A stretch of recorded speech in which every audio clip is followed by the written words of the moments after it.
Hi, today is February 11th, 2026, and here are my poems for the day. The first one is poem number 230 for the year, Dada-Dada. When Man Ray photographed Duchamp, he couldn't just photograph Duchamp like he was just some random photographer photographing some random dude. No, Man Ray was Dada and Duchamp was Dada, and when Dada photographs Dada, it's going to be Dada-Dada. Like maybe Duchamp's face is going to look like it's sliding off of his skull or something. I don't know. I'm not Dada. Fortunately, Man Ray was Dada, so when it was time to take a Dada-Dada photograph of Duchamp, he knew just what to do. Poem number 231, Not Dada.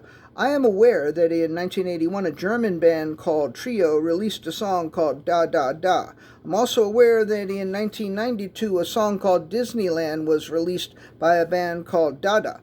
I could have brought these things up then when maybe it was the time, but instead I'm bringing them up now when maybe it isn't the time. I don't think this makes me Dada either. I got nothing against Dada, in fact I love it, but I'm not Dada. Poem number 232, it's a song, Desperation. It's been impossible to sink into despair ever since I became aware that you wanted to go another round. Since then my feet haven't touched the ground, and now the feeling is so profound, and there's an absence of sadness and no sound,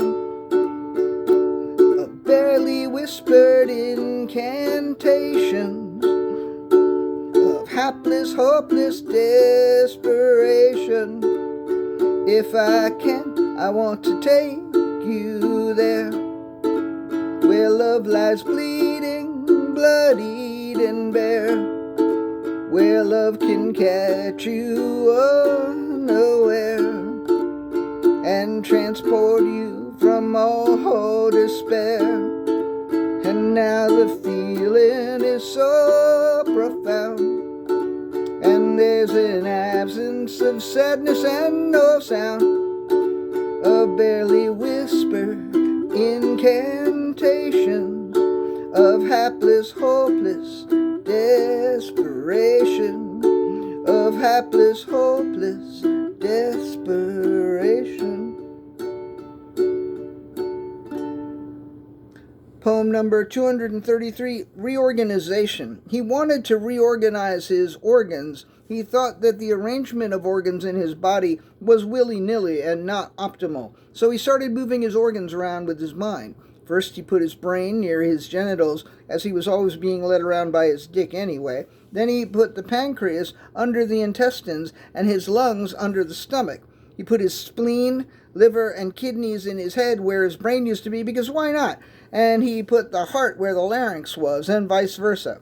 Things didn't work out well for him, unfortunately, and now he is buried in that airport in Queens. When you are headed to LaGuardia, look to the right and give a thought to the man who reorganized his organs. And the last poem of the day, poem number 234, Refraining.